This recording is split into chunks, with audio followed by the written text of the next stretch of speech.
Dropping that culture. Dropping that culture. Dropping that culture. Dropping that culture. Dropping that culture. Dropping that culture. Dropping that culture. Dropping that culture. Dropping that culture. Dropping that culture. Dropping that culture. Dropping that culture. Dropping that culture. All right, we're live. Cool. And welcome to another edition of Dropping That Culture with JD and AJ. I'm JD. I'm AJ. All right. And this is our actual first video of Dropping That Culture with JD and AJ. Just in time for this quarantine blues that everybody's going through right now. Hey, but it ain't gonna stop dropping that culture. Fucking right, it's not. And I'm happy now that we actually see each other, you know what I'm saying? And the people can actually see how we interact. I think that's pretty cool. Yeah, well, and last time, because we had to do our sound barrier with our first run with the dual microphones, we still couldn't see each other. You're leaning off to the side, trying to talk around the sound barrier. Mm-hmm. Yeah. Well, now, as the viewers are watching this right now, we're in basically two different places. I'm at my home in LA County, and AJ is at his home in Orange County. Yep. So, yeah, we're not that far apart, but at the same time, it's like almost two different worlds right now. That's because Los Angeles County versus Orange County. Yeah. But it doesn't matter. We're all locked down. Yeah, exactly. So, but yeah, like freaking. Actually, funny enough, they reported 2 cases actually out here in Whittier, and they actually have part of the Washington Boulevard like cordoned off and quarantined and shit. Got a tent and everything. Yeah, it's crazy out here, man. Yeah, doing the drive-through test. I heard they had a couple of LAPD guys that were tested positive, and yeah. I mean, the thing is, you end up with a bunch more positives, but just because you got positive, it doesn't mean any of it's necessarily life-threatening. So it's just what we all go through. That is true. Yeah, that is true. But you know what? That's the real life right now. But like, you know what? Let's not focus on that. Let's focus on the fun. Yeah, we'll focus on the fun. We're here for the show. We're here to have fun. We're here to entertain you people out there. And like I said, I'm very happy this is the first time you actually get to see us. Yeah. Because of the fact this is how we look. Yay. JJ unfortunately is without a cigar. I'm with one today. I have this wonderful 30-something-year-old Alhambra from Manila, which my dad got me. I didn't even know they made cigars in the Philippines, but apparently at some point in time they did. They may still make them now. It's not bad. It's a good little smoke. Yeah. Yeah. Actually, I do have cigars, but like I said, I'm inside right now. Probably gonna have one later. Yeah, landlady wouldn't appreciate that. Yeah. So, but like I said, let's go ahead and pop into it. Now, first off, this is the first time you actually see it online. Our first live edition of 7 Degrees of Eddie Murphy, which is where I can connect any major American film star to the great Eddie Murphy within 7 movies. And I try to do it every time off of sheer memory. I'll try to go to the internet. If I do have to go to the internet, I will state so, etc., etc. But more often than not, I can usually do without it. You can't hide now. No, I can't hide at all. I really can't. See you. Yeah, so, all right, so what names you got for me today, AJ? Whoa. You didn't do the intro song. Oh, yeah, that's right. All right. The folks want to see it.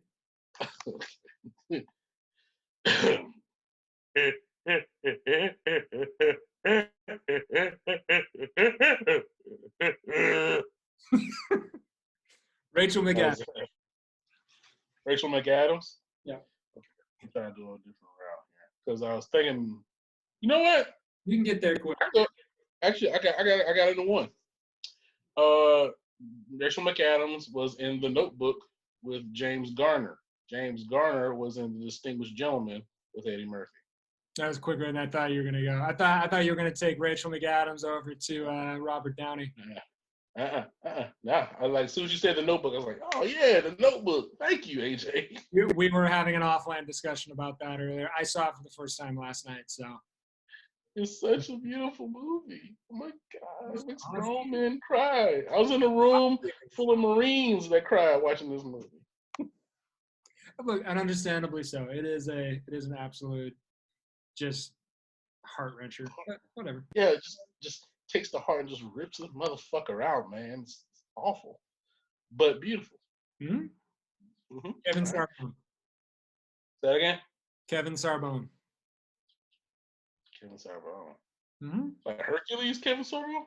Yeah, he's done movies. He's still doing movies now. Kevin Sorbo. Ah, fuck you. I got one. All right, cool. All right, Kevin Sorbo was in Cole the Conqueror with Tia Carrere. Tia Carrere was in fucking True Lies with Jamie Lee Curtis. Jamie Lee Curtis was in Trading Places with Eddie Murphy.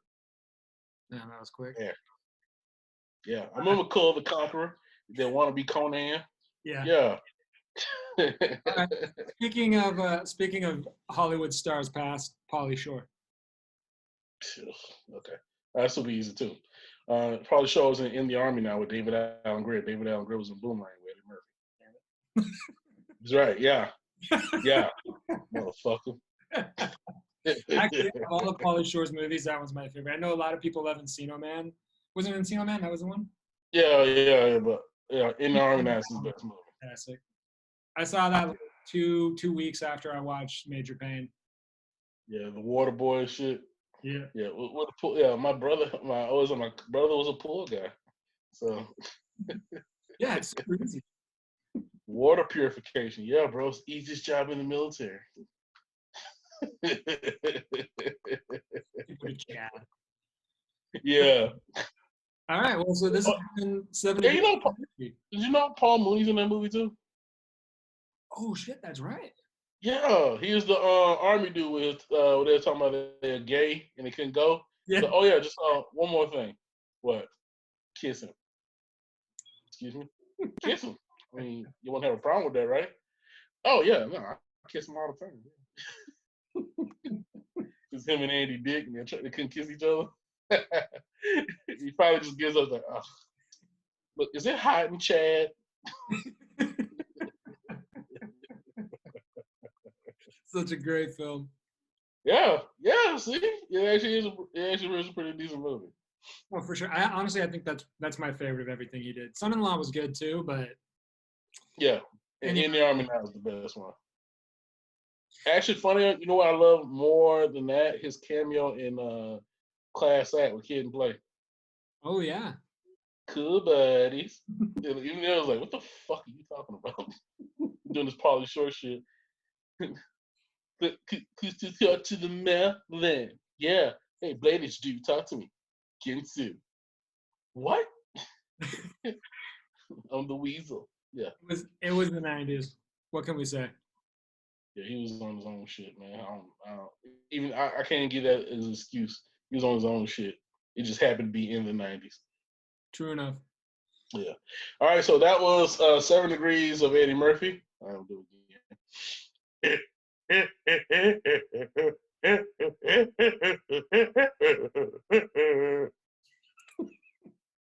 Okay, cool. Now let's go to another favorite of this particular podcast, WWBS. What would Busey say? Where I improvise a rant as the great Gary Busey. Now, AJ, what subject? And don't say anything Corona related. Let's try something. Okay. I want to know What Busey's opinions and feelings on Cats. Cats the movie? Take it any way you want. It could be the movie or it could be the animal. Let's go with the movie. All right.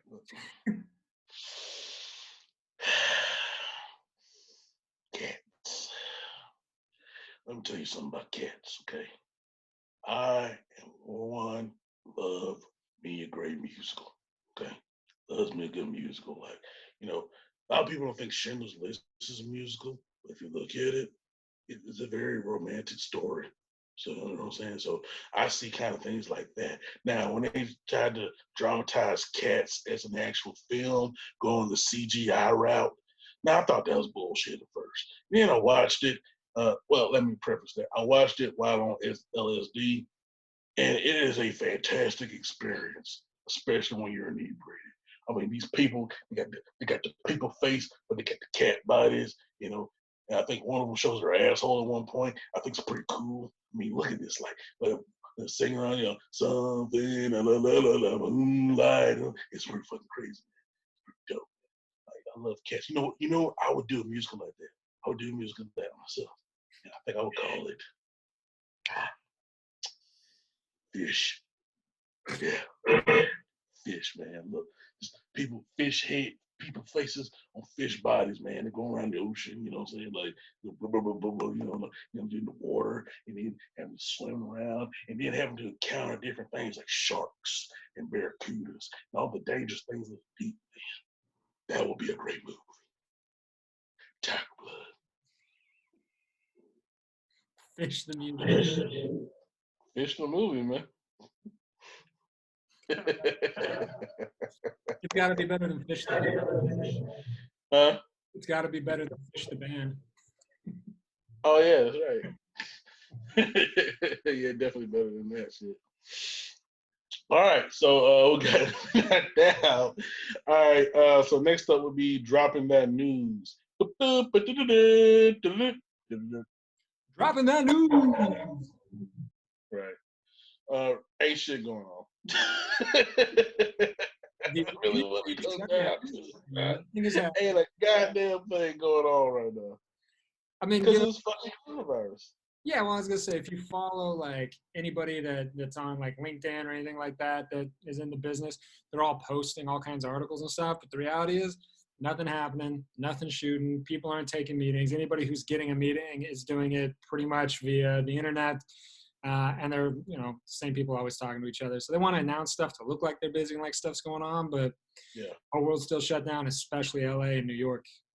The only two things I've seen so far have been related to the Mandalorian in terms of casting. Yeah. And it's actually they just recently announced two new castings. Excuse me. Two new castings I'm actually pretty excited about. Number one, Rosario Dawson. Yeah. And her to the Mandalorian season 2, and also fucking Terminator, Michael Biehn. Mm-hmm. Yeah, I'm happy to see anything with Michael Biehn in it, to be honest with you. Yeah, look, it's anything going on with Disney Plus right now is good. Anything with Mandalorian's looking good. But like I said, they're mostly just following up on negotiations that happened ahead of time. So it's hard to call it news. Now, the one thing I think is going to be great, I heard somebody mention recently, I think there's a huge chance that we're going to see a major upsurge really soon in new content because everyone's burning through hours and hours and hours of everything right now. So by the time all this stuff settles in another month, they're going to need a lot of content on Disney Plus. They're going to need a lot of content on Hulu and Netflix and Amazon. They're going to go gangbusters. So probably see a few older shows, I think, get canceled because, you're already kind of just sort of hanging on and their budget's going to be blown. And I think at a certain point, the executives are going to take the write-off, whatever insurance claim they can pull, and just go for something fresh and new because ultimately newer shows are generally cheaper and older shows with dwindling audiences just are not worth the risk. So it'll be interesting to see who survives and who, gets reincarnated as something else. That's basically it, man. Like everybody's going through the streaming services right now. Like I'm looking at a streaming service as I'm like doing this podcast with you, mainly the WWE Network. But I've been on Netflix all day. I've been on Hulu a little bit yesterday. So yeah, I've been going through everything, all the classic stuff that I love. Trying to go into a couple other things just to test the waters, see what's up with them. Couple of them didn't really catch me. I tried that what's that shit? Marvelous Mrs. Maisel. Yeah. Couldn't get into that shit. What else? Oh, one that really tripped me out was the shit Tiger King on Netflix. What was that? I've seen that. It's fucking nuts. That dude, I forgot his name, but like the dude himself was completely nuts. I'm just starting it, but yeah, he's like, he got these tigers and he's making these crazy videos about conservation. He's a country music star. He says he's killed people. He's like, he's just all over the place, man. And but yeah, it is interesting so far. I haven't watched the whole thing, but I'm gonna try to watch it again. Also, one show I would like to plug, mainly because I haven't been on it. 100 Humans on Netflix. For those of you folks out there who want to see something different, check out 100 Humans on Netflix. Basically, it's a social experiment show using 100 different people of different ages, races, sexual orientation, different parts of the country, and we're all coming together in this like little bubble and put through these particular tests to see how certain people react to certain situations. I happen to be one of the 100. I'm human number 58. It's been doing very well. It's been in the top 10 of Netflix in different countries since it debuted. I think it's like number 8 or 9 in America, but it's like 1 or 2 or 3 in other countries. And actually, my buddy of mine is like, say, hey man, I should get like business cards and say I'm big in Sweden, which technically I am. So I think it's like number one. Cards that say I'm number 58. Yeah, well, I'm number 58. Goddamn. Yeah. So, but the thing about it is, like, I'm kind of happy that well, I'm not on the show as much as I would like, but then I'm seeing the reaction that some of the other cast members are getting, and I'm happy because the fact they got people all over the world stalking them now, asking them questions about the show, and saying, "Hey, I hate you, I hate you, I like you, I hate you," like shit like that. I get a couple things here and there on Twitter, which is cool because I have a couple moments here and there. But for the most part, yeah, all the other people, like, hey, the kind of fame they're getting, you can have it. You know what I'm saying? And actually, one of the guys has gotten really popular. He did a song on the show, the Tic Tac Toe song, named Ty Snow, and it's gotten really popular on like TikTok and things like that. And he wants us to shoot a music video, basically like this from home, doing some little dance that he's coming up with for TikTok, and he's hoping that it goes viral, and it probably will because I've seen like kids doing acoustic versions of his song, and I was like, okay, that's cool. So he's trying to strike while the iron's hot. Good for him. But yeah, like I said, I'm really happy for all the attention. Also, another thing that happened to me, my episode of In Ice Cold Blood aired this past week. So for those of you folks who like crime reenactment shows, you get to see one half of Dropping That Culture. You know what I'm saying, on the show, basically as a would-be killer, and they kind of had me as this big of mice and men type kind of character, where you know what I'm saying, like I'm not really that smart, but like same time, like because I'm so big, like kind of overestimate my strength, that kind of thing. And they have several interrogation scenes with me, and I do the whole, he's a friend at the bar, and you know what I'm saying, like he's sitting there chilling, and then but the girl, he wants the girl, but the girl don't want him, and could he be the killer? Watch it and find out. Could he be Lenny? I'm basically Lenny, dude. You know That is basically the direction I was given. Do you know what I'm actually happiest about? Is that we're rapidly approaching that point in time where you get to be Troy McClure. You go, hi, I'm Troy McClure. You might recognize me in such shows as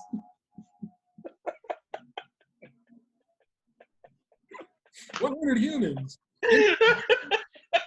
It's actually a really good point. Troy McClure.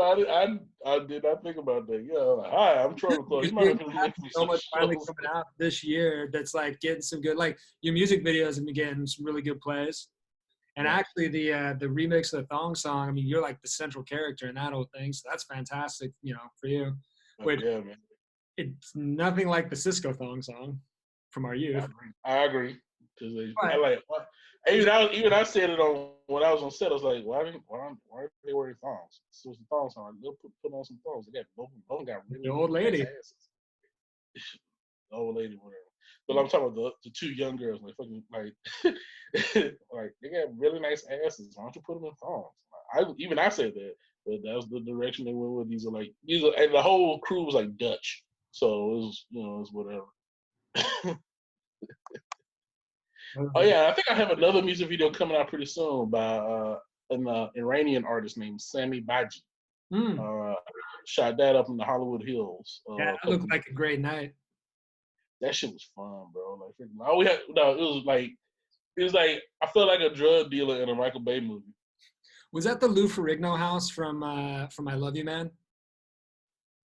No, because that shit had a yard. It had a big yard with the statue. No, this was like one of those like sunk in type Hollywood Hills type houses. It's like that's why I wasn't sure. No, like where it's like it's nice up top, but then you have to walk down to the actual house. Okay. You know what I'm saying? Like, yeah, so but yeah, it was a really nice house, and like I said, they got a dope pool and all these Maseratis and all this other, and all the main people was like Iranian. and they were talking about all the cars they got. Like this one dude that was like a dentist. He got like a Maserati. Like, bring my Maserati. No, bring my Lambo. I'm like, dude, you're a dentist? He's doing pretty well out here. I came to America 10 years ago. Now I have Bentley and I have Maserati. Like, The beauty of capitalism, my friend. Play the game right. Yeah, they running that shit. Man. I give them props on that. Man. But yeah, it was a very fun video. I'm waiting to see how that goes down. So All right. yeah. Well, at least now people understand if I start calling you Troy. I get it now. Yeah. All right, and that has been dropping that news. Dropping that news. Very nice. Thank you. All right, let's get into the meat and potatoes of our podcast here today. We're going to be looking at doing a big retrospective into the work of the great Rick Baker, possibly the greatest makeup artist in movie history. There have been other makeup artists with similar claims: Stan Winston, Rob Bottin. I'm trying to think of other ones. Like, yeah, but those are like the main guys, man. Like freaking like Dick Smith, the Westmore family, who did like all the Rocky movies and Star Trek and shit like that.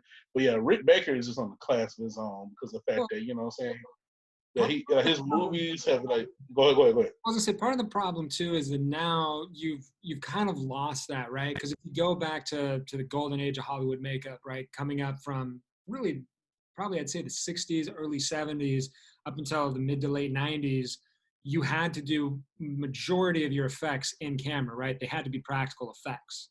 Now you're in a situation where you're going to throw some green screen makeup and stuff like that on your character, and you can go in later. And I mean, like that was one of the things that made Two-Face, Harvey Dent, so much more terrifying and visceral and comic booky and weird and everything. And The Dark Knight was they're able to basically go back in and fix a lot of it and change a lot of it with the CGI to make it a little more grotesque and terrifying.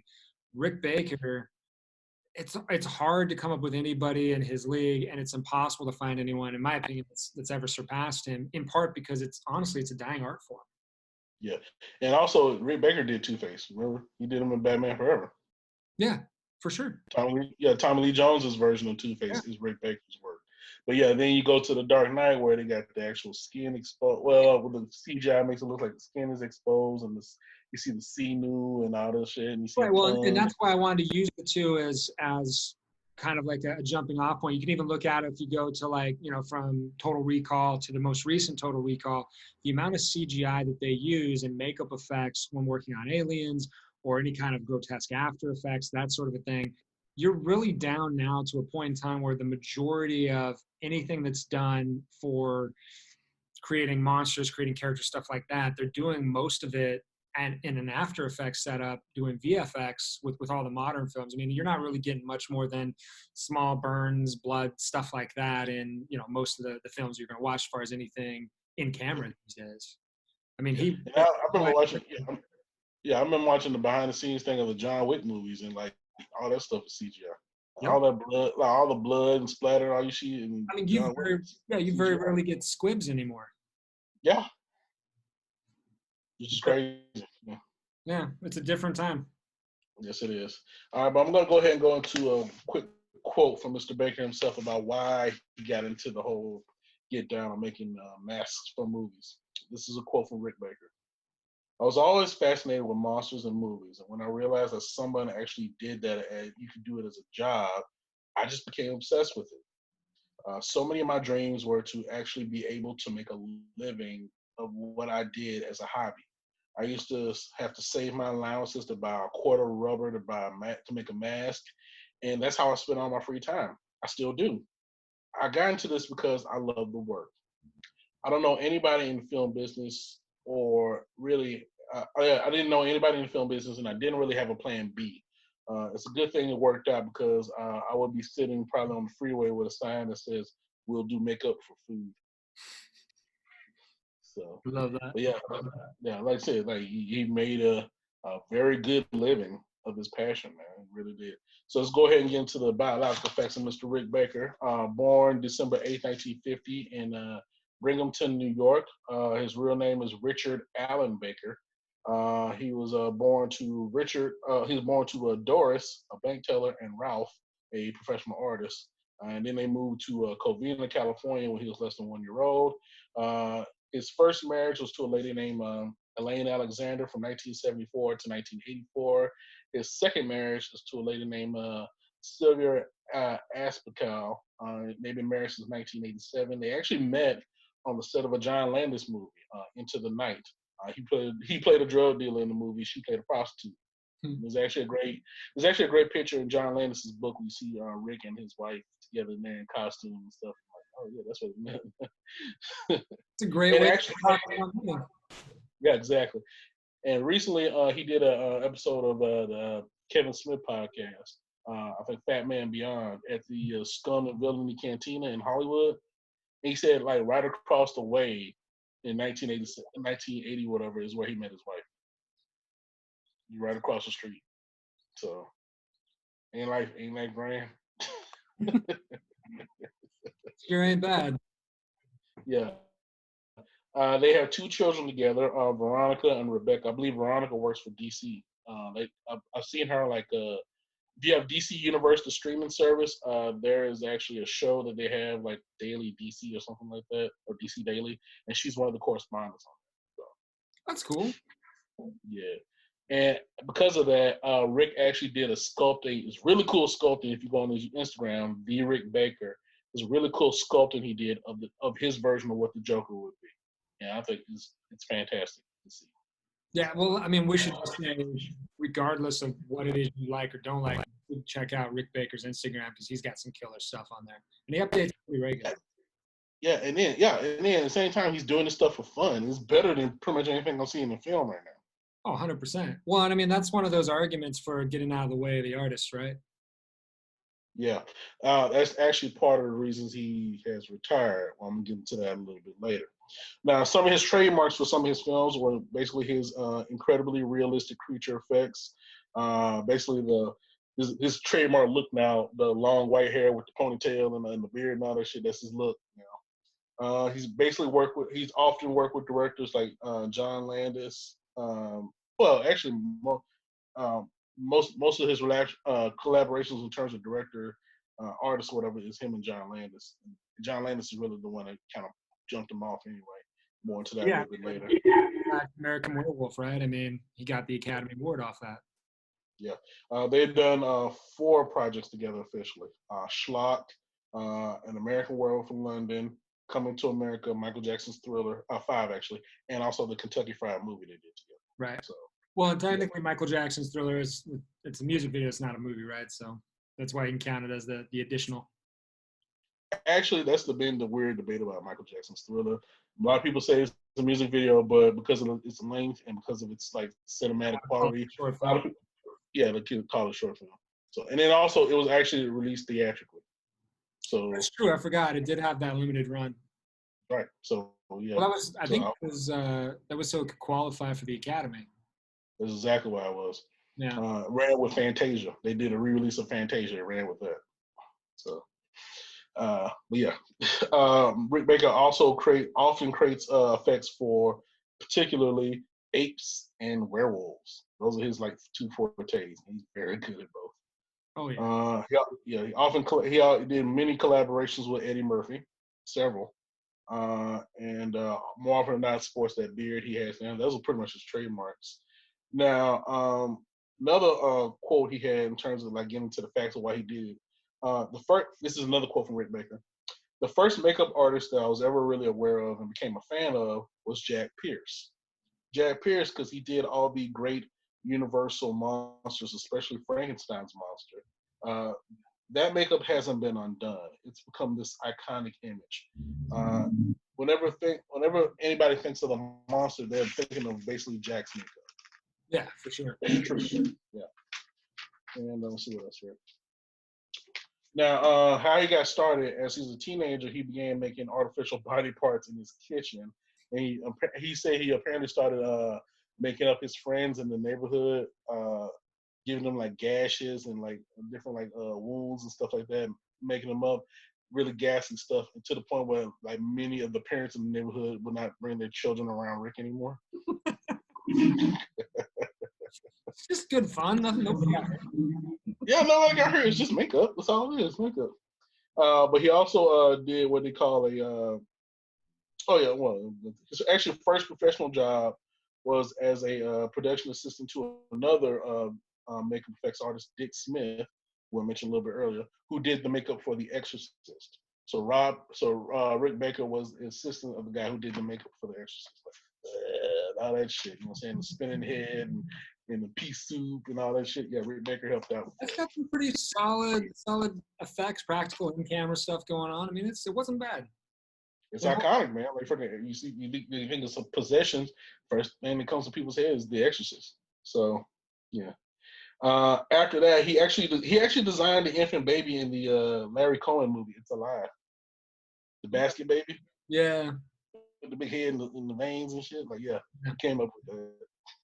That was a pretty gas. I mean, that's the other thing too. You got to remember with some of it, especially some of the earlier work. You got to remember the point in time it was done, right? Makes both in terms of what was actually possible and in terms of what the censors would let you get away with to put on television. Because there's like Rick's always been a very, very talented guy. I mean, you look at a lot of his early stuff, some of the things he saved. You can tell that they pulled back on some of the, almost for lack of a better word, the explicit nature of where he can go with some of it, because it can be pretty ghastly. Yeah, and he worked on other movies during that time frame, like Octoman and what's the other one? Well, there's a bunch of them, but like Octoman, The Incredible Melting Man. He did stuff like that. What's the other shit? Like a lot of the King, like he was King Kong in like '75, I believe. I'll get into that a little bit later, but he was King Kong at one point, and like a lot of apes. He was the ape Gino in Kentucky Fried Movie. He's also an ape in The Incredible Shrinking Woman, and he did Schlock. Most notably, John Landis's first movie in 1971, I believe. That was a collaboration. That was their first collaboration, and then that's when they first got the head of like what would eventually become An American Werewolf in London. John Landis said, and during our John Landis episode, we talked about how John wrote the script when he was like 19. He made his first movie when he was 21. Rick was 20. And he said, next movie I'm going to do, because he was all excited and young, next movie I'm going to do is An American Werewolf in London. Now, I have this idea. I don't want to do a two-legged monster. I want to do a four-legged hound from hell. Is that possible? And Rick was like, well, with some time and money, I could probably do it. 10 years later, they ended up actually doing it and shit. We'll get into more on that a little bit later. But yeah, that was our first collaboration. So he did a lot of stuff during that time frame. The more famous one that he did before American Werewolf in London was the Cantina sequence in Star Wars. Yeah. He did a lot of those makeups. Vast majority of them, actually. In fact, one of the ones that's most prominent that he did is the red man with the devil horns.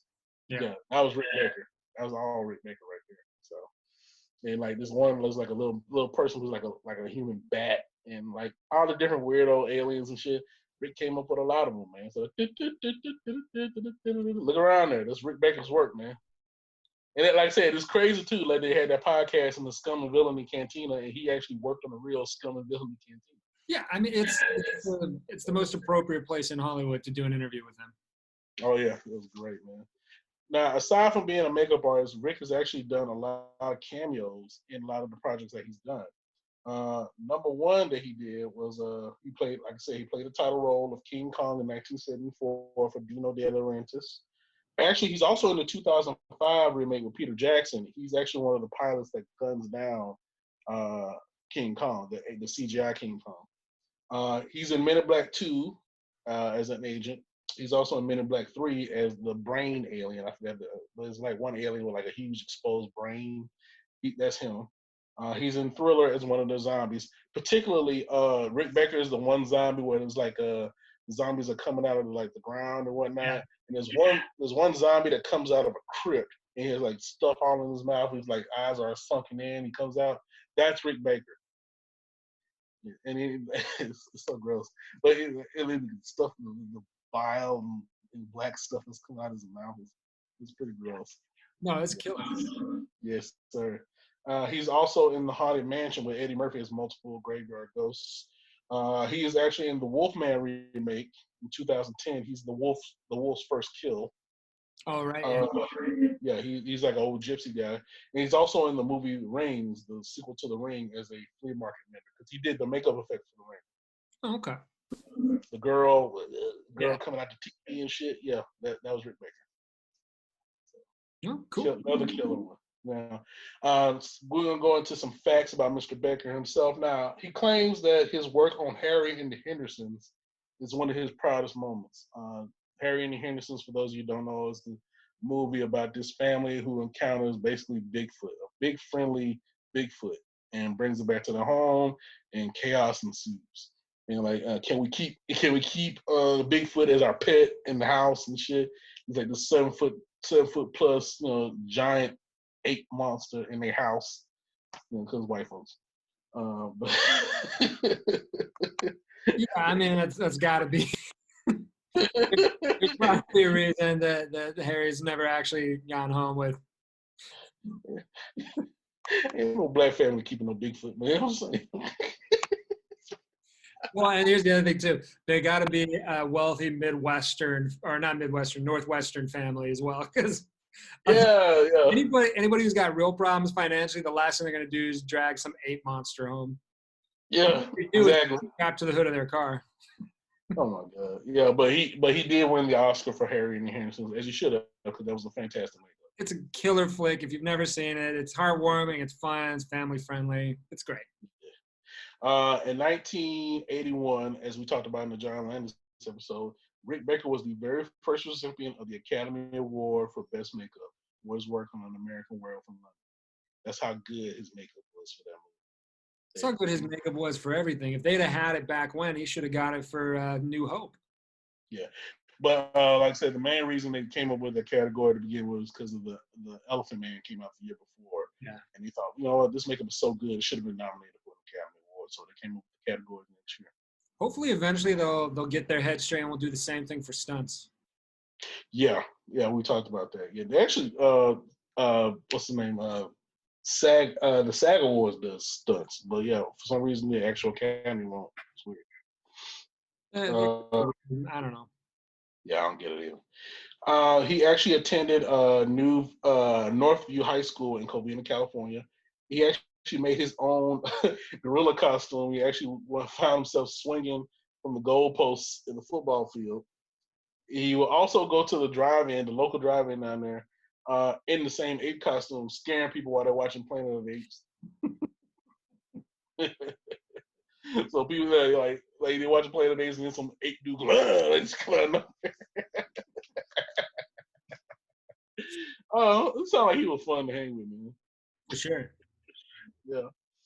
The Michael Jackson song "Threatened" from the Invincible album is dedicated to Rick Baker.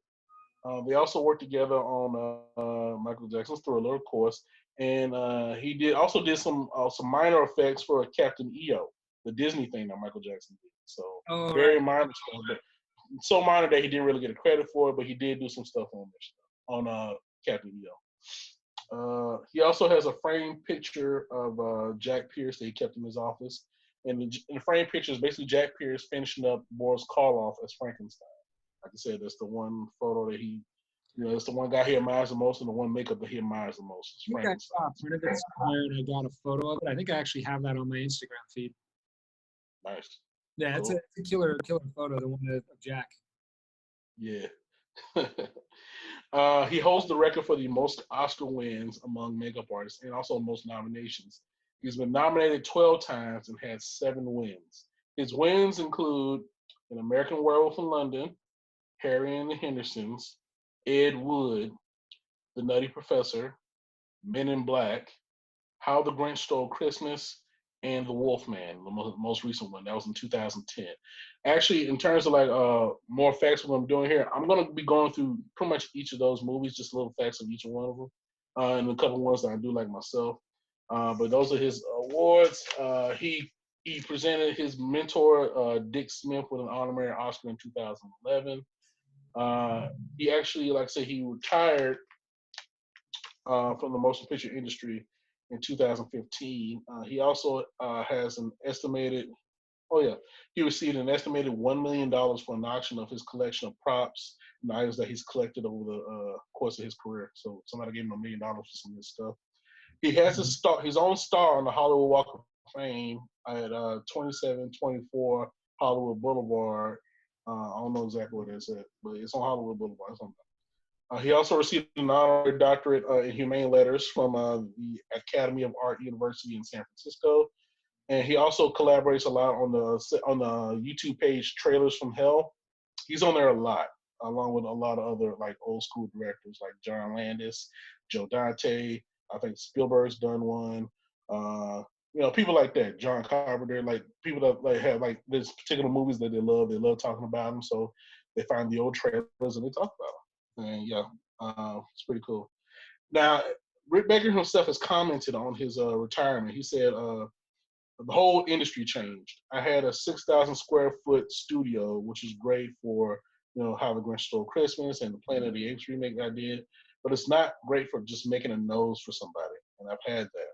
I've had one project where I had a guy making some teeth in this 6,000 square foot building by himself in the summer. The air conditioning bill was more than I was getting paid to make the teeth. So it just became time. These big jobs those big jobs don't exist anymore. As a young man, when I finally got started meeting some people in the industry, I met a lot of bitter people, a lot of old crabby guys, and I thought, how can you be like that? You're in this amazing industry doing these cool things, and I didn't want to become that. Yeah. Yeah. Well, and I mean, the other thing too is, talking about stuff shifting, right? You look at what real estate costs in California when he first started his studio in 81, costs now just to rent, let alone purchase. Yeah. And then you add to that all the taxes and everything else, payroll taxes, blah, blah, blah, blah, blah, blah, blah, blah. At a certain point, it really, truly isn't worth it. Yeah. I mean, if a big job comes along, he's better off to just go rent a space for 6 months. True. And also says one more thing about his retirement. He said, first of all, the CGI stuff definitely took the animatronics part of what I do. Now it's starting to take away from the makeup part as well. The time is right. I'm 64 years old.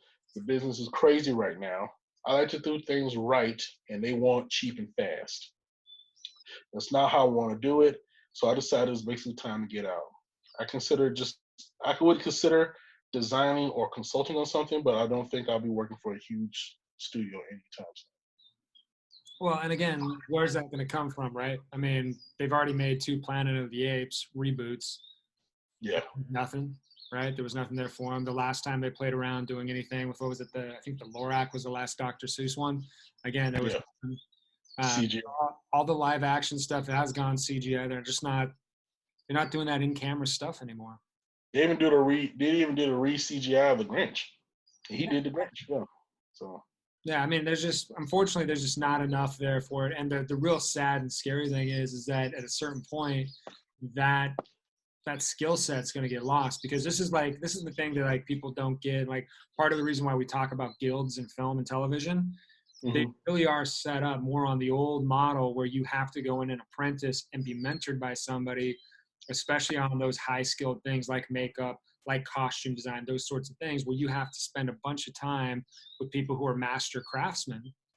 Yeah. Learn the right way to do things, have the opportunity to experiment, play with these new options, these new things, and then, fail or succeed and grow that way. This isn't something, you can't really go to school and get a degree in it and go out and get a job. That's just not how it works. And as they continue to dwindle the size and scope of what you can do in that, it's unfortunately going to just destroy the ranks. Sure, I'll give you that. Now, to do a scar. Yeah. Now, of course, I've told you my ambition of wanting to do a werewolf movie with you, and my dream would be for us to be able to coerce Rick Baker to do a werewolf movie. I think that would be dope. Or at least one of his apprentices. I would rather Rick. Who wouldn't rather Rick? I would rather Rick. That's what I'm saying. At minimum, I want it to be in the Rick Baker family. Yeah, exactly. I want to be in the Rick Baker family. So, but let's go ahead and get into his actual work itself. Now, one thing I want to start off is his movies with apes. Now, the first big one he did, of course, I mentioned it before, King Kong in 1976. Rick created 4 ape suits. He actually had a special undersuit with silicone filled muscles that realistically depicted the musculature of an ape. And he also had the hands used as animatronic extensions that were operated by controllers offset. So they gave the King Kong the appropriate long, lengthy limbs and whatnot. They actually did build a 40-foot King Kong, the animatronic one. I think they used that again for Universal Studios. That particular one with the giant. For like the tour or whatever. Yeah, for the tour. Yeah. So, but yeah, that King Kong they actually used for the '76 movie. It was a big deal at the time. They also created 7 different masks with him and another guy, Carlo Rambaldi. A lot of people don't know who Carlo Rambaldi is. He's the dude that designed E.T. All right. So yeah, he did some masks with Rick, and Rick molded them, giving them different expressions, different masks for like a different expression, etc., etc. And they also put the masks on this plastic skull they could use, like they could like articulate and different things. Like they actually created this, animatronic skull where they can move the eyebrows and move that. And this is like 1976. Yeah, minimal musculature manipulation. Yeah. So yeah, that's basically. And then the same thing. He also wore contact lenses to make his eyes resemble that of a gorilla. Now another gorilla movie he did, Greystoke, The Legend of Tarzan, Lord of the Apes, with what's his name, Christopher Lambert Yeah. as Tarzan. Now the eight makeup effects of that took about $7 million of its $40 million budget. The ape suits were so thorough that the actors had arm extensions again to adapt for walking and hanging and grasping as the scene required. Rick Baker's workshop basically became an ape suit factory, and they turned out numerous finished suits, basically a assembly line style, in 8 weeks, pretty much 8 weeks per suit. And the suits were like far from identical because the fact that the script dictated they had to have distinctive apes, distinguishable as characters basically. And few of them are actually aged very well over time. Now, in terms of the unique looks and shit, he wanted like chimps and gorillas with aggressive white eyes and like little orangutan gorillas. He had all different types of gorillas, mate. They look great in the movie. If you ever get a chance to watch that movie, I think it came out in like 84 or 85. Yeah. Around then. The other thing too that's kind of interesting about the suits that did age well, because I remember hearing Rick Baker talking about this, that silicone doesn't typically last very long. It tends to break down really quickly over time. So manipulating it, touching it, all of that kind of stuff ends up kind of destroying it pretty quickly. The fact that anything's left from a movie that's 30 years old, it's really remarkable, and it says a lot about his craftsmanship that they're able to keep something that fragile intact. Yeah, that's what happened with a lot of the makeup effects from American Werewolf in London, like the silicone that kept plasticizing and just became like this goop. So like a lot of that stuff doesn't really remain either. Another big one, probably one of his biggest gorilla ones, Gorillas in the Mist, with Sigourney Weaver. Gorillas in the Mist with Sigourney Weaver. I remember they did a joke about that on The Living Color. It was Jim Carrey as George Hamilton, and it was like doing this makeup line. Oh no, it was like an actual line of luggage made from George Hamilton's skin. And because his super tan, leathery skin, and they did the whole. Remember, there's some old commercial back in the '70s where they to test how tough this luggage is. They had a gorilla just tossing around the room. Oh yeah. So they did the same thing with the George Hamilton shit. It had Jim Carrey's face on it, of course, and then like at one point he says, "Sigourney Weaver wears army boots." To the gorilla, man. But yeah, same thing. This big Sigourney Weaver movie, Gorillas in the Mist. In terms of the apes for that movie, the ape suits used in that movie were basically, they had a lot of anatomical differences from real gorillas. For instance, like some of the wearers' red eyes were seen, forcing modification of the mask.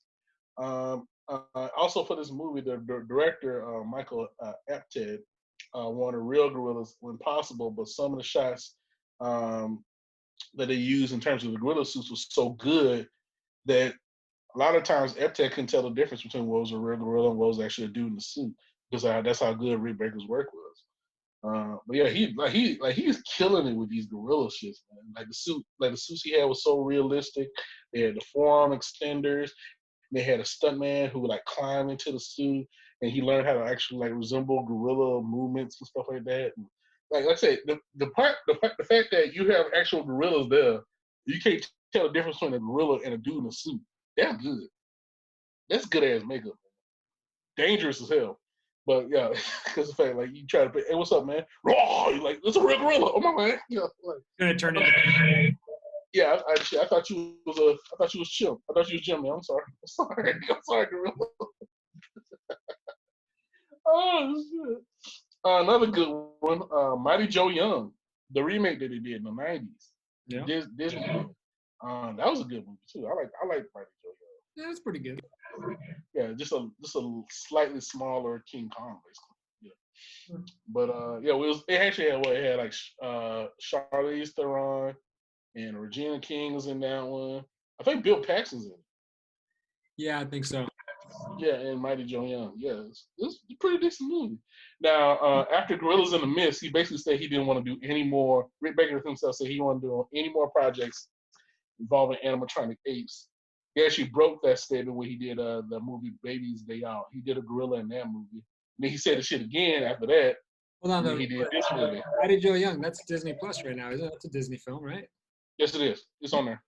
All right, so there you go. So if you want to see what we're talking about with the gorillas. Yeah. Yeah. In the movie, the actual dude in the suit was a dude named John Alexander. He wore this radio controlled animatronic gorilla mask and the full suit itself, again created by Rick Baker. For those effects, they actually had the gorilla guy, on like a miniature set with green screen, and then they composited footage later, of course. Funny enough, they had Joe as an infant, and that was actually Vern Troyer, Mini-Me. Okay. Yeah, and yeah, but yeah, Rick Baker like did the full animatronics. They created all that good stuff, and then, yeah, it's like if you watch that movie, it's a very another great articulated like gorilla suit, man. And it's huge. It's fucking huge. Like it had to be at least 20 feet tall. So yeah, and I believe he still has that at his studio because he has like some studio out here in LA, and like you see it like in the background when they do like a tour of it. So, like he Yeah, still it's got Michael Jordan. kind of an overstatement of the studio versus what he had before. It's more like he's got a workshop. I think might be a better way to put it at this point. True. Yeah. Next movie after that, The Planet of the Apes remake with Tim Burton in 2001. Mm-hmm. That was a huge show. Now, initially, Fox wanted computer-generated imagery for the apes, but Tim Burton insisted on prosthetic makeup. Now, he had to pick the choice between him and Stan Winston, because the fact that Stan Winston actually worked with Rick Baker, with Tim Burton before on Edward Scissorhands. Which one? Edward Scissorhands. Oh, right. That was Stan Winston. So he had to pick between Stan Winston and Rick Baker. It was like, potato. But also Rick Baker did the makeup for Ed Wood, which we'll get into a little bit later. I was gonna say potato. You're talking about Edward Scissorhands or the Gorilla King. Go with the Gorilla King. Go with the Gorilla King. Yeah. Now, when he got hired, like Rick Baker said himself, like, I did the De Laurentiis version of King Kong in '76, and I was always disappointed because I wasn't able to do it as realistically as I wanted. I thought Planet of the Apes would be a good way to make up for that. So he also wanted and like him and Tim Burton were adamant that the apes in this movie were more animal-like, flying through the trees, climbing walls, swinging out windows, and going ape shit when they go crazy, you know. So for a month and a half before shooting, the actors themselves went to ape school. So basically, the actors were put to the school to articulate gorilla movements. The makeup itself, the ape makeup, took 4.5 hours to apply and an hour and a half to take off. So basically, Still better than the Grinch makeup. yeah. All right, Rick Baker describing the makeup process is like it's like going to the dentist at 2:00 in the morning and having people poke at you for hours, and then you wear an ape costume until like 9 o'clock at night. It's crazy. Yeah, the makeup process, man, is just like this. Definitely figure out. Yeah. Like actually, if you look at the certain cast members that worked well with Rick Baker's makeup, some who didn't. Tim Roth did not like it, and he had a very difficult face to do. Whereas Paul Giamatti loved that shit because he's like a gorilla, he's like a orangutan man, so Yeah. it really fit his face. So We were talking earlier about the remakes, right? That was, I think, the last decent remake for Planet of the Apes, because then you have the James Franco one, and then the last one with Woody Harrelson, where it's back to the CGI world. yeah. Like I said again, talking about Paul Giamatti and Tim Roth. While Paul Giamatti was getting his makeup applied, basically he sat down and watched old episodes of Ultraman and Godzilla movies, keep himself occupied, which is cool. Tim Roth, on the other hand, he suffered. He said he said he actually didn't mind the hours and hours of makeup, but the actual costume itself was extremely constricting. By the end of the movie, he had trapped nerves and 2 herniated vertebrae in his back. I believe it. I mean, that was a hulking costume, and Tim Roth isn't that big of a guy. I mean, you watch him in anything that he's ever been in, he's a much more slender build. I mean, a killer actor, but he just doesn't have that same physicality for something like that. No, he does not. Let's go into some of Rick Baker's comedies that he worked on. First and foremost, in my mind, we already talked about Coming to America pretty much at length. I want to like a lot of the movies that we've talked about, a lot of the collaborations that he did with John Landis. I'm not going to really talk about because we had a whole episode dedicated to just that. So I don't want to. Yeah, go back and listen to See You Next Wednesday. You'll get all of that stuff. Exactly. So we've done an episode about John Landis before, and all the stuff about Coming to America, Thriller, and American Werewolf in London is in that episode. Go and check that out. Otherwise, we'll be here for another 3 hours. Exactly. So now, in terms of the comedies, the first one I want to talk about, The Nutty Professor, with him and Eddie Murphy. Now, again, this is the second collaboration between Rick Baker and Eddie Murphy after Coming to America. And this is funny because of the fact that Rick made up Eddie as basically an entire family. A mother, a father, a grandmother, main character, his brother, all that stuff. And then gave them all different personalities. Now, initially, the studio didn't want Eddie to portray all of the Clump family because they actually thought that hiring 4 additional actors would have been cheaper than the additional days that it would have required Eddie to go through the different multiple makeup changes and costume changes. Well, look, one other thing on that, while you're talking about it from the studio perspective, you got to remember this is the first time ever that they've had a major motion picture with one character playing the majority of the cast, other than something that might be like a voiceover kind of a thing, right? No, that's not true. What's the? Are you gonna go with Peter Seller? Is that who we're going to? No, actually, Alec Guinness did. I forgot the name of the movie, but Alec Guinness played like 12 people in one movie. But were they all the main characters the way that they are in Nutty Professor? Because I'm not sure what movie you're talking about. I'm not sure if they were all main characters, but he played like 12 people in the movie. Because see, the fact of the matter is, especially when you go with the Nutty Professor, and especially by the time you get to the Clumps, he's carrying the movie. And if you've never watched any of the behind the scenes, look it up on YouTube for like 5 seconds.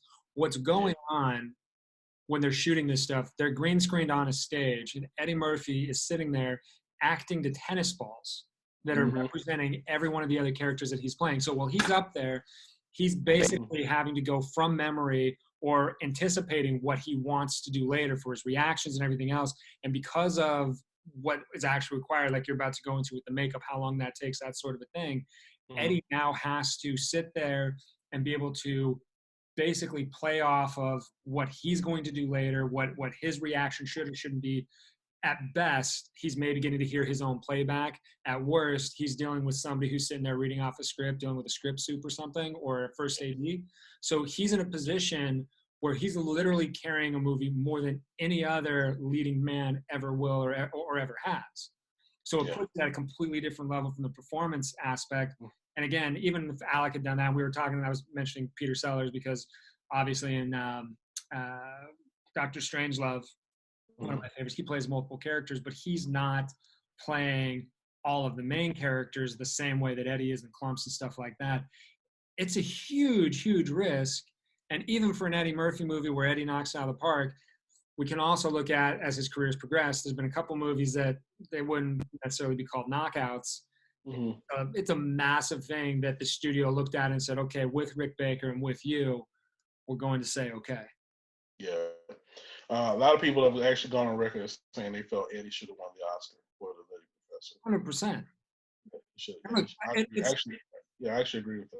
And it's not my favorite Eddie Murphy film. I mean, he's done a lot of great stuff. I love a lot of his movies, but from a purely difficulty and a precision acting standpoint, I don't know who's even on the same level as him. I really don't. Actually, like I said, there's several scenes in The Nutty Professor. We talked about this before that are just heart-wrenching. And he's in the makeup, but you feel the emotion, particularly the club scene where he's getting heckled by, he's getting browbeaten by Dave Chappelle's comedian character, going in on him, and like him and Jada Pinkett too, and they just in there embarrassed, and he can't do anything about it. You just see the sadness. Just he's going with it at first, but then he just keeps going and he keeps going. It's like he just gets sadder and sadder, and then like he takes her home afterwards. It's hard. They had this horrible experience, and now he leaves, and you see his rain. He has a his head, and as he's leaving, he stops, just takes the newspaper off, and just walks in the rain. Yeah, sad, man. But like you empathize with Sherman Klump, man, through all that makeup. It was great performance. I mean, like we were saying, that was definitely, and we always talk about this when it comes to the Academy Awards and stuff. They always, for whatever reason, they miss somebody here or there. You know, I mean, like we talked about with Scorsese, for example. Love Scorsese films. I love Departed. Casino, I think, was probably a stronger one, should have got it. Goodfellas, absolutely a stronger film, should have got it, but they didn't get nominations. You know what I mean? It's kind of a weird thing. It's hard to understand what they're doing some of the time. I got you. And going back to the quick fact about, you talk about the screen test for this particular movie. So Eddie Murphy devised a screen test with the makeup provided by Rick Baker. Basically him as Mama Clump and Grandmama Clump, just to show the studio like, yeah, we need to do it this way. And they're like, oh okay. Because they're like two different characters, this fantastic makeup, and it's like, whoa, like you can do that? Like, yeah, we should go forward with this. Now Eddie himself said that even though he was playing this like overweight character, he actually had to keep himself physically in the best shape of his life. So he's in really good shape in that movie, mainly because of the fact he had to carry all that heavy, prosthetics and the fat suits and stuff, so he had to move around in that. So he had to be in really good shape. And he transitions, he takes the potion, and he becomes a skinnier version of himself. He's got to look good for that too. It's got to be a marked difference to really sell that side of stuff. Exactly. And then basically it took 3 hours of makeup each day to play Eddie Murphy's makeup. So for each character, it's about 3 hours. So he went through that 7 times more than the average person. Yeah.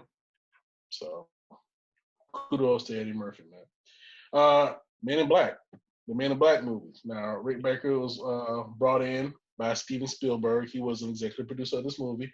Steven actually wanted Rick Baker for E.T., but like I said, they went with Carlo Rambaldi instead. But Rick Baker would go on to work with Spielberg on Gremlins 2, New Batch, which we'll get to a little bit later. Rick Baker provided, the prosthetic and animatronic aliens, many of which were like otherworldly as opposed to looking humanoid and stuff. So like one example was the dude with he had like a head that popped open. There's like a little alien inside it. Yeah, that's all Rick Baker, man. Like, and you see the little alien suffering inside. Damn, that's crazy makeup, bro. The animatronics like that, it was fucking impressive, man. Now Rick Baker himself described Men in Black as the most complex production he ever did in his career because it required more makeup than all his previous movies put together.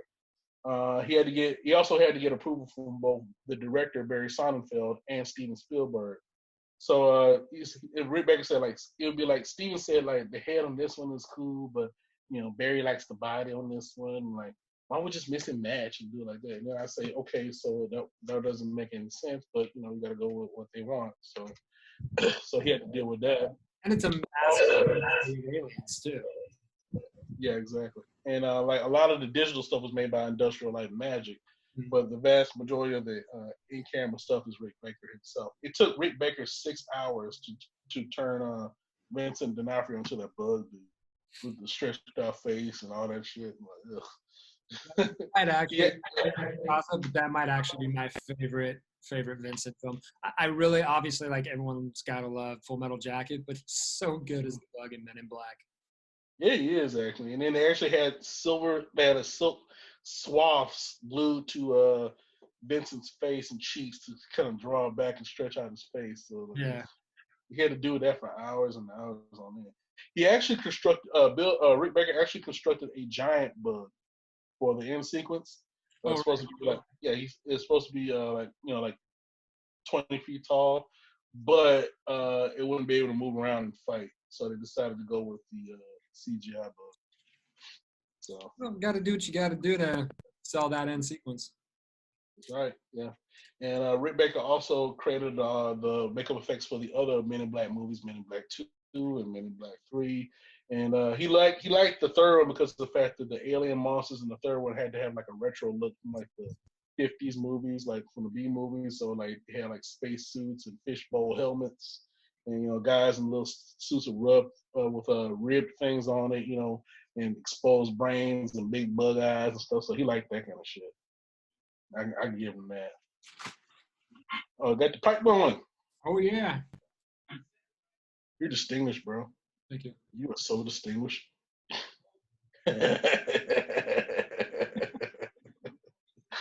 All right, next up. Yeah, great. Next up, Watch the Gremlins journey. 2. Yeah, Gremlins 2, the new batch. Next up. Now, we talked about Gremlins at full length. Again, we have another episode all about Gremlins. I think it might have been our second watch along ever. It's our Christmas. It wasn't our Christmas episode. It was a little bit before. I think it was a Halloween episode. Was Gremlins. Yeah, but we called it the worst Christmas present ever.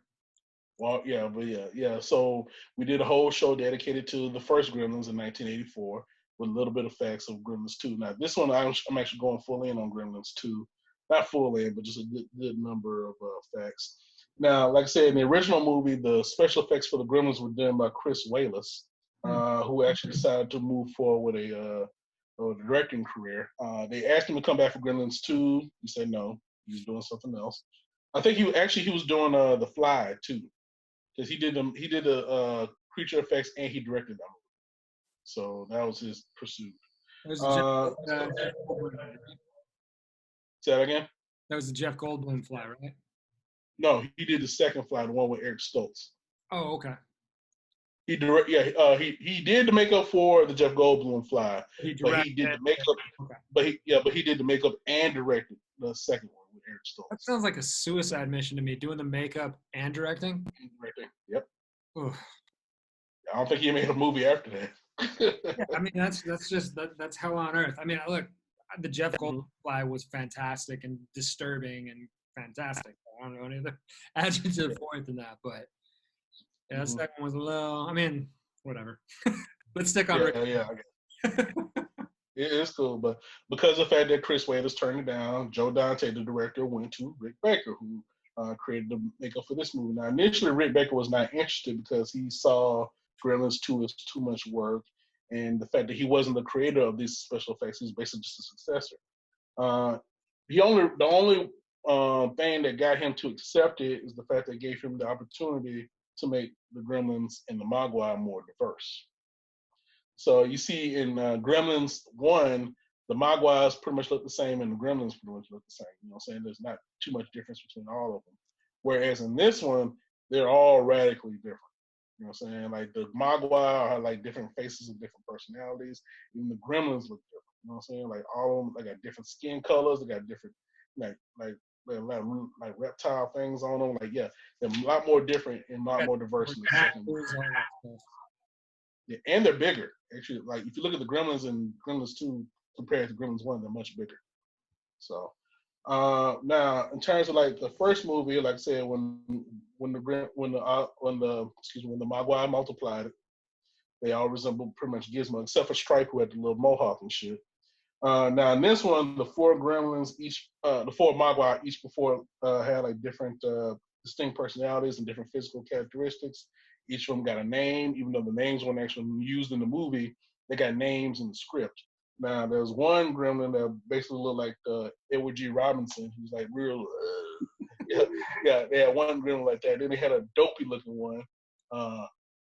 Buck teeth and like they called him Link. Yeah, the group, the Edward G. Robinson one was called George, and the other one's called Lenny. Nice and that, you know what I'm saying? Then they had one really crazy looking one with the bug eyes, like the real crazy one. They called him Daffy. And then the last one, the mean one, was called Mohawk, and he had the nasty eyes and the sharp teeth. He had like the serration on his ears, and he had the bigger mohawk than before. He was all black, and it was like you could just tell from the time you saw him, this is the bad one. This is a really bad one. And they are all different from Gizmo. Gizmo was bigger in the second movie, and he also was able to convey a lot more emotion than the first one. Because like he was much bigger, and like you see him smiling, you see him like sad and all this other shit, and like you see different emotions. If you have Rick Baker, you can do a lot more. Exactly. And of course, the metamorphosis is even different too. Whereas the cocoons in the first one look like hard rocks, in the second one they look like soft, like slimy, like shells almost. You know what I'm saying? And then same thing. The gremlins themselves were much bigger, much different, much more articulated. And then they had the one part where all the gremlins got into the genetics lab and started drinking the experiments. And that made them even more different. You know what I'm saying? So they had different like types of gremlins. They had one that's like a bat gremlin. They had a spider gremlin. They had a vegetable gremlin. Oh yeah. They had a vegetable gremlin. They had and then of course the one famous one, the female gremlin. Yeah. The girl gremlin with the big lips and the titties and shit, and green hair. Did I ever show you that Whitest Kids I Know sketch where they were doing the writers' room for Gremlins 2? I didn't see the Whitest Kids I Know one. I saw the Key and Peele one. I'm gonna pull one up for that. It's pretty freaking hilarious. I know the Key and Peele one too. That one's really funny.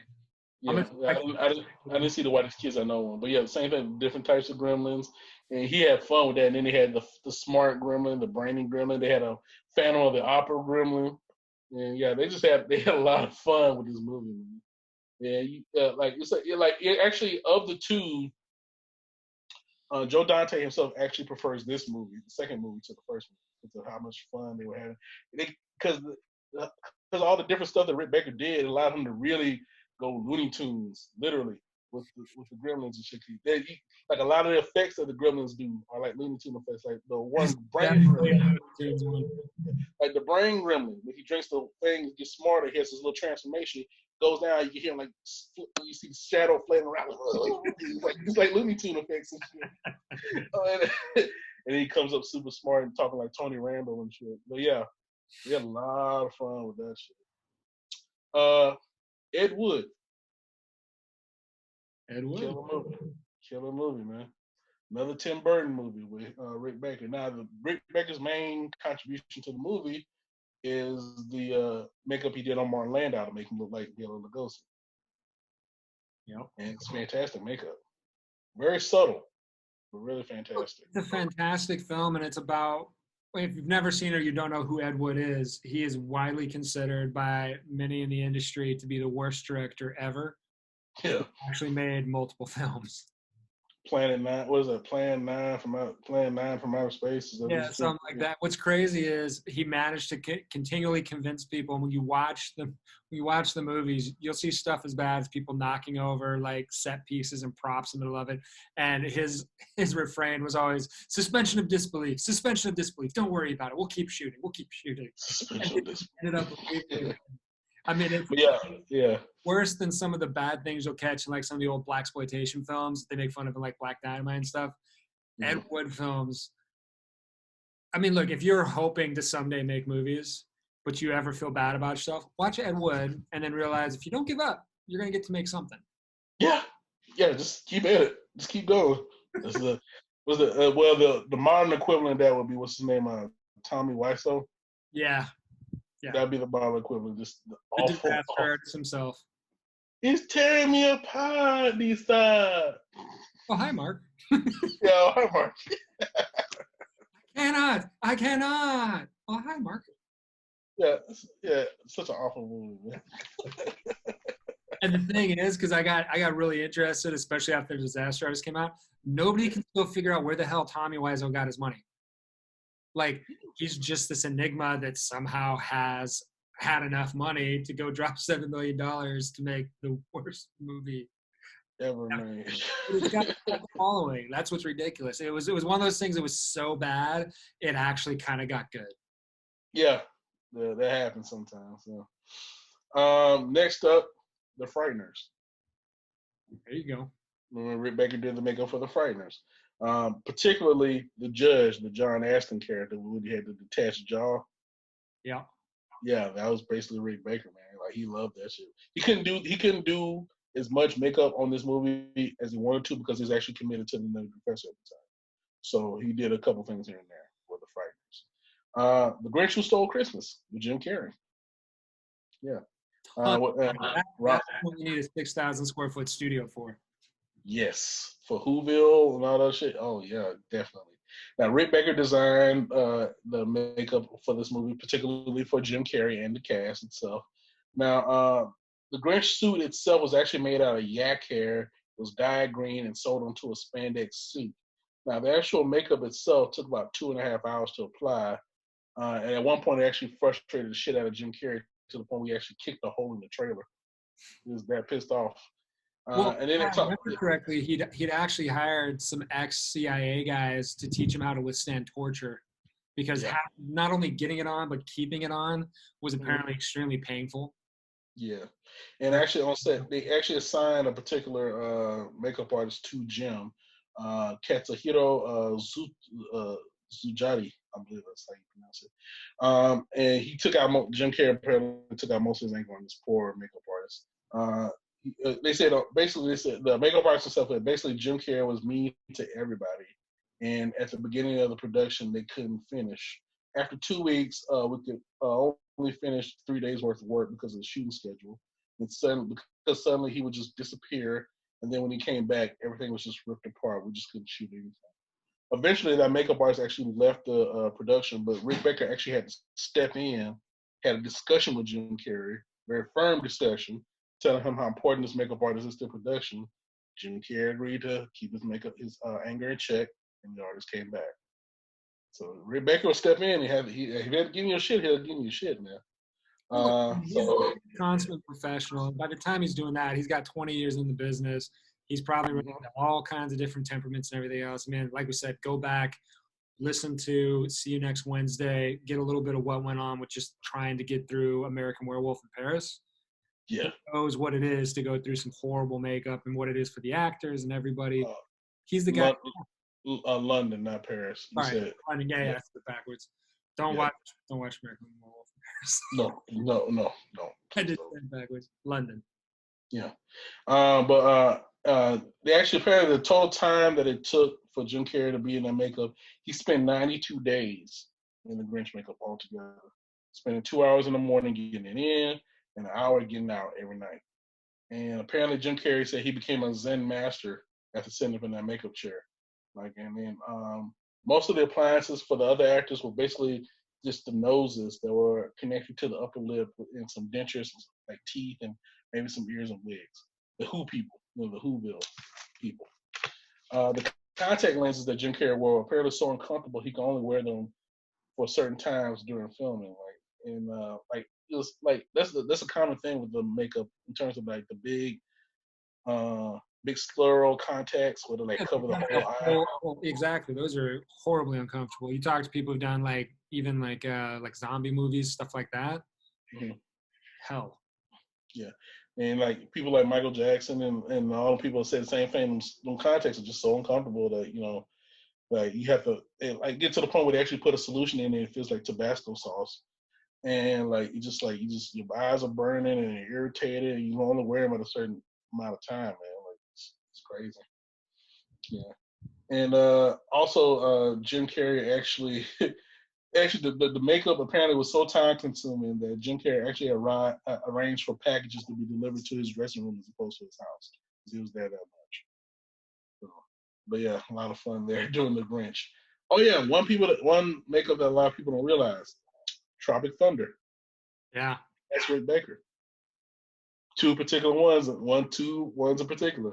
Robert Downey Jr. in blackface is Rick Baker, Which and I also think is the last time that's ever going to be allowed. yeah, basically yeah, and also Tom Cruise as Les Grossman is Rick Baker. Yeah. But see, that was a little bit less for Tom Cruise, obviously. Yeah, but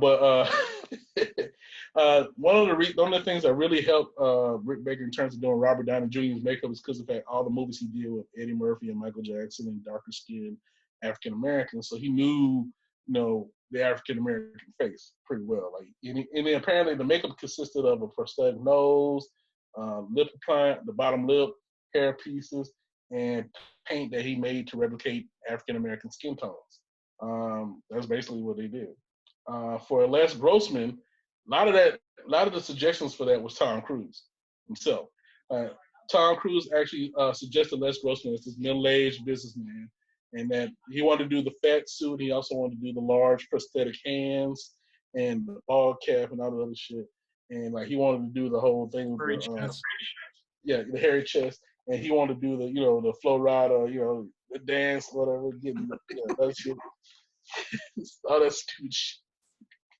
That's my favorite Tom Cruise performance still. Yeah. That's my favorite Ben Stiller movie, period. Yeah. It's Tropic Thunder. Yeah. So, like, what's the shit? Tug Speedman? Yeah. Tugger Nuts. Here we go. What's the action movie? Is it Scorcher? Scorcher, yeah. Scorcher 8. Here we go again. Simple Jack. Again. Yeah. Here we go again. Well, and then if you've watched it 5 or 6 times, go back and watch it with the commentary, because just like Robert Downey Jr. says in the movie, he doesn't drop character until the DVD commentary. He is in character at the DVD commentary. It was great. Honestly, one of the top 2 best DVD commentaries ever. The only other one that I'd put on the same level is Anchorman, the unedited version. That with Will Ferrell and Adam McKay. They spend the first 30 minutes just trying to one-up each other in terms of cursing. It's hilarious. We got to sit down and watch those Roger Moore movies with his commentary. I think they'll beat him. Because it's drunk British-ass Roger Moore. Sitting there like, there's me as James Bond. Bond is my name and spying is the game. This is not so much a commentary as it was. It's more of a one-sided conversation.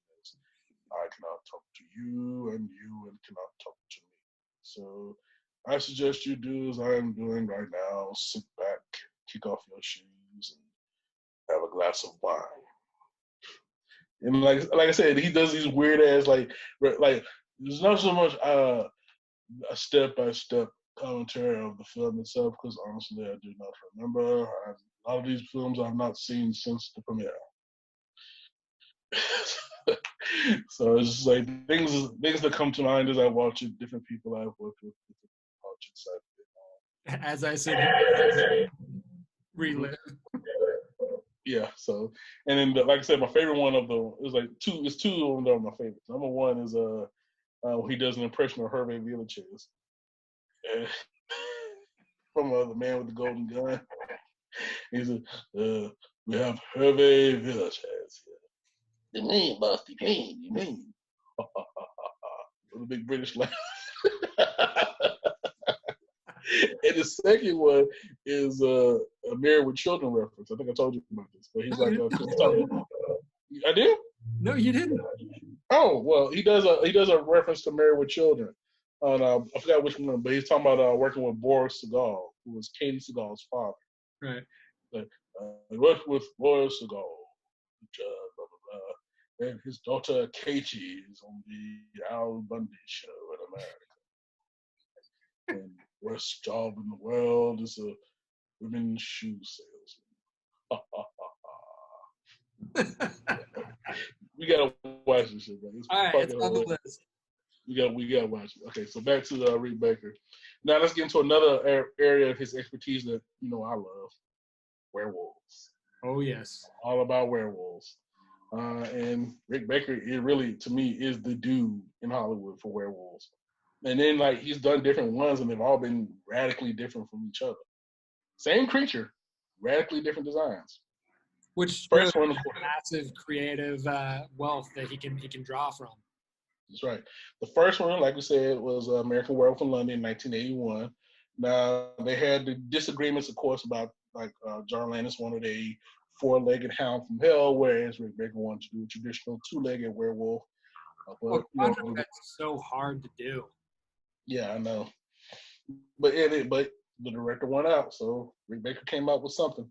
Now, again, we talked about in the previous episode that he was actually working on The Howling as this shit was going on because he decided, John Landis is probably never gonna make this movie. I got these makeup effects, or whatever, for this werewolf stuff, so might as well use it for another movie. But then John Landis calls him, hits him up, it's like, "Hey, we're doing a werewolf movie." He's like, "Well, I'm already doing a werewolf movie." Like, "Did you show him the stuff you showed me?" "Yeah." "You motherfucker!" Yeah, I've gone into that full conversation in the John Landis movie. That pretty much happened. Rick jumped ship, went to American Werewolf in London, left The Howling in the hands of Rob Bottin. That's a whole nother story. But yeah, a lot of the structural effects that he used in terms of use of ladders and different things he used for American Werewolf as well. And also, like I said, the fun thing that I loved about when Rick Baker first met David Naughton, who played the title werewolf, and the first thing he said to him was like, "You're the werewolf?" Like, "Yeah, I feel sorry for you." Because all the shit I'm about to do to you. And like they started the makeup process with these molds. They did full body molds of both David Nunn and Griffin Dunn, because of the fact they did the whole thing with the legs and the arms, the chest, and the head and the face.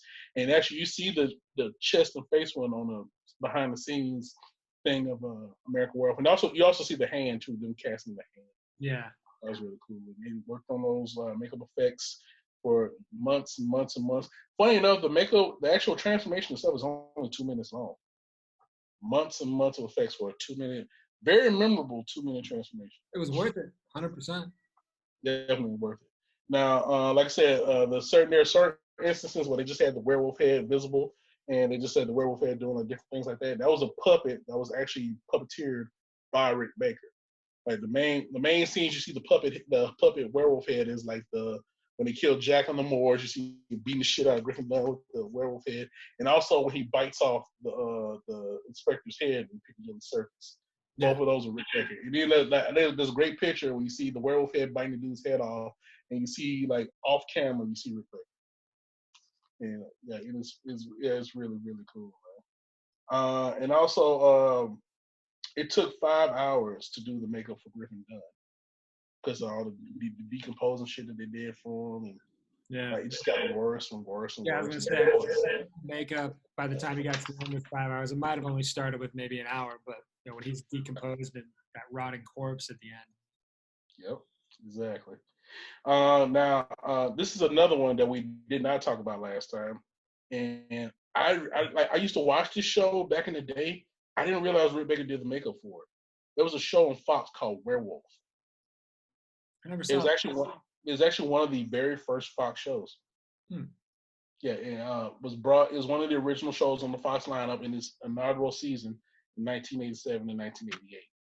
And basically the whole premise of the show was it had this drifter named Eric Core who got bit by a werewolf, and now is spending his life, wandering the earth trying to find the originator of his bloodline so he can kill him.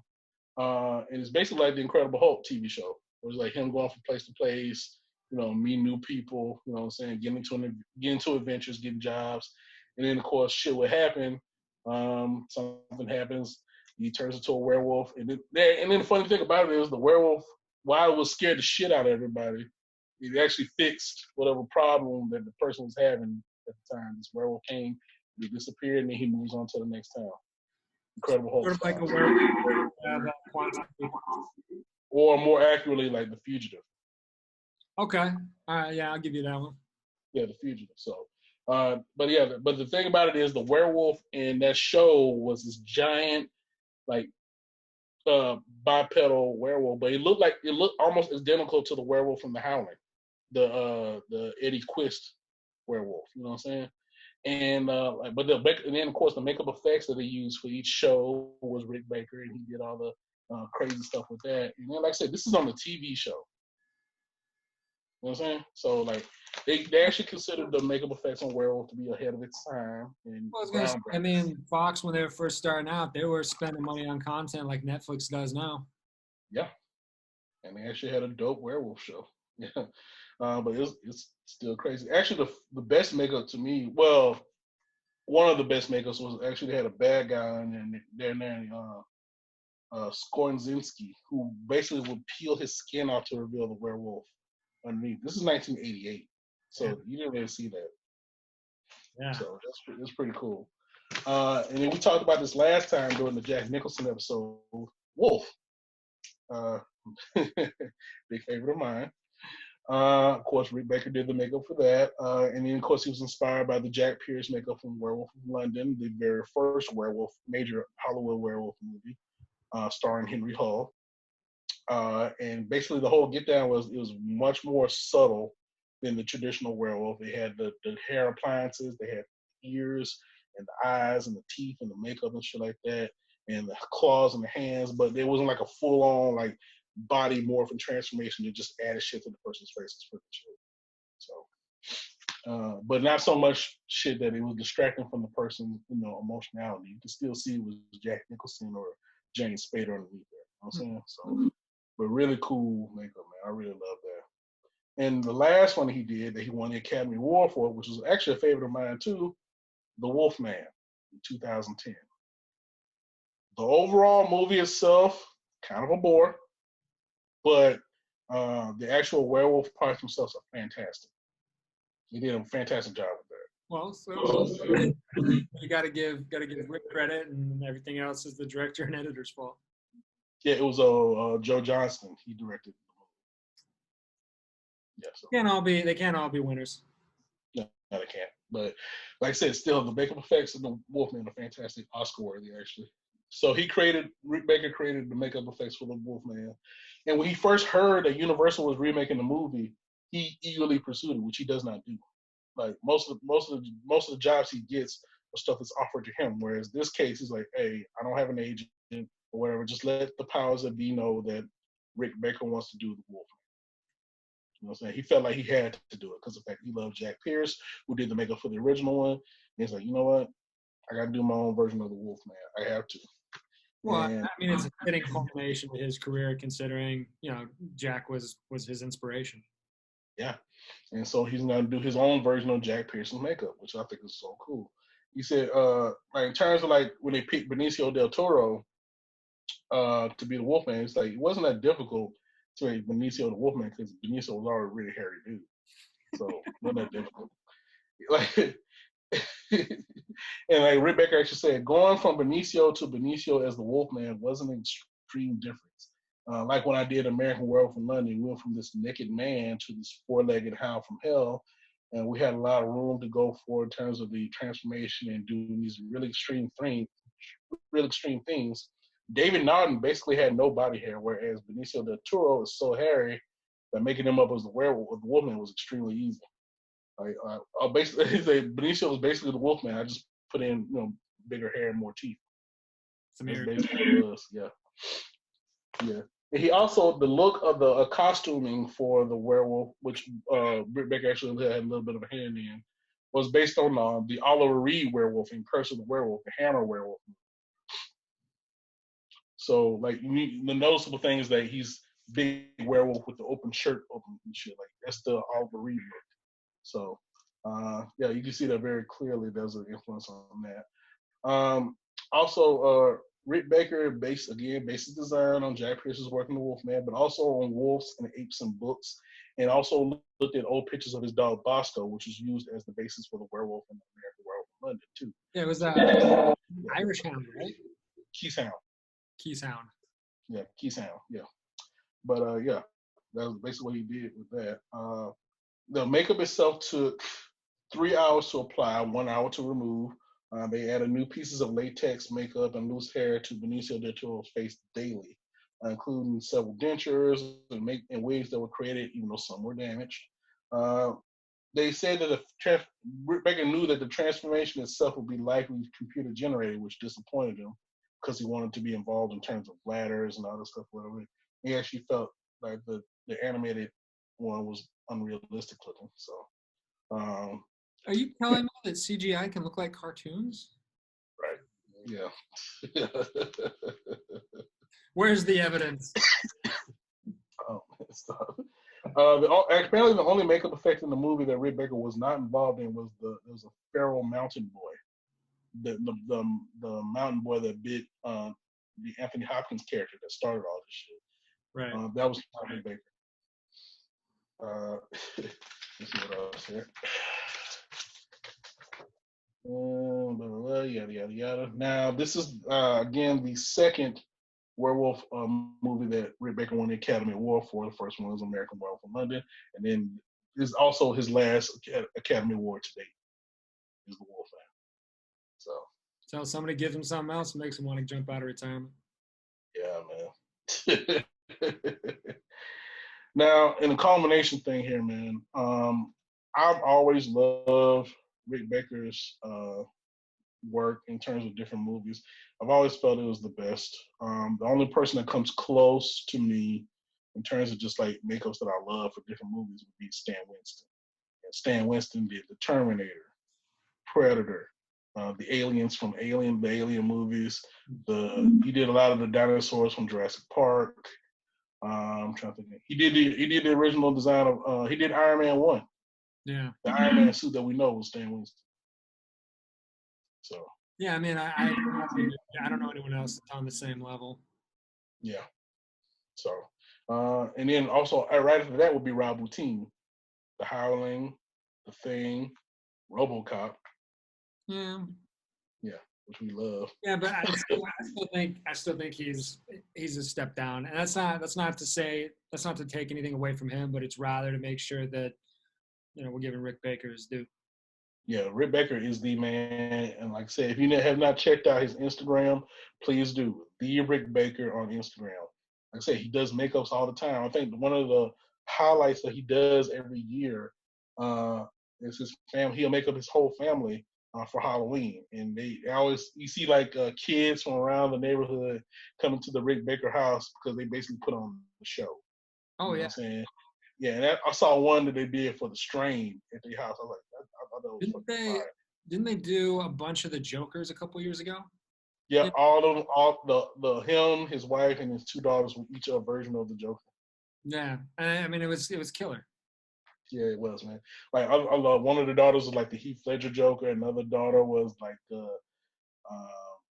classic Joker. The one his wife was like freaking like it's just different parts of Joker. I remember one of them was like the most recent stretchy face Joker, where like the Joker cut off his face and then reattached his face to the mask. That kind of Joker. It did that. Like, wow. I didn't see that one, but that's awesome. Yeah, it was pretty cool, man. And then another one they did Twilight Zone one where they did the plastic surgeon thing where the wife was like the plastic surgeon person, but like all the doctors had the fucked up like lift her face and shit. Yeah. Yeah. Saying it was pretty cool, man. Yeah, he always goes all out, man. He's always doing like showing like old pictures of old makeup effects of him making up like Michael Jackson and him making up like Eddie Murphy, or just making up himself as like tests for different movies that eventually will become huge hits and shit. But it's like if you a fan of just movie makeup and movie like mastery in terms of like makeup and in terms of like monsters. I like monstery. We should make that a word. You should coin that. Movie monstery. I agree with that. Yeah, if you want some dope movie monstery, check out Ray Baker's Instagram. We can't recommend it enough, man. Nah, the guy's fantastic. Yeah. You got anything else to add? I mean, not to this one. It's kind of hard, once we get into Rick Baker and the werewolf side of things, you like the king. I don't have too much more to add. You didn't miss anything. I love me some werewolves, man. It's my thing. Yeah. But like I said, we really hope you guys have enjoyed this groundbreaking new episode of Dropping That Culture with JD and AJ, because of the fact this is the first time we've done video. This is like I said, this is an experiment. This is the first, mainly out of necessity. We did it this way. But in reality, it's probably the first of what will be a minimum of 3, considering what we're getting from the city of LA right now. Yeah. From the looks of it, we're probably gonna be doing a couple more episodes like this. Last I heard, the estimate was going as far as May 1st.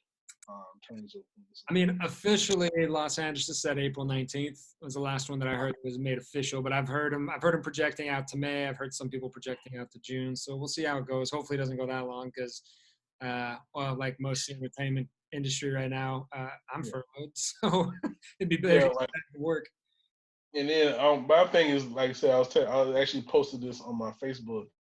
How I'm on social media just like everybody else, and I'm loving watching all these videos of different people stuck in their house, going through fucking cabin fever because they have nothing better to do, and they're making up different shit. They're trying to be creative in order to keep themselves from going insane, and it's crazy to watch. And shit, we're among them. We're doing this right now. You know what I'm saying? So yeah, but to be fair, we did. Okay, I give you that. The only difference was we got to sit next to each other when we did it. Yeah. No. All right, so that's been this episode of Dropping That Culture with JD and AJ. We'll figure out what our next episode is going to be, and we'll join you guys next time. This has been Dropping That Culture with JD and AJ. And we'll catch you next time. Later. Peace.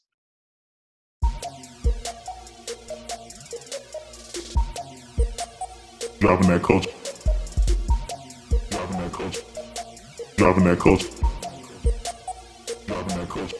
Dropping that culture. Dropping that culture. Dropping that culture. Dropping that culture. Dropping that culture. Dropping that culture. Dropping that culture.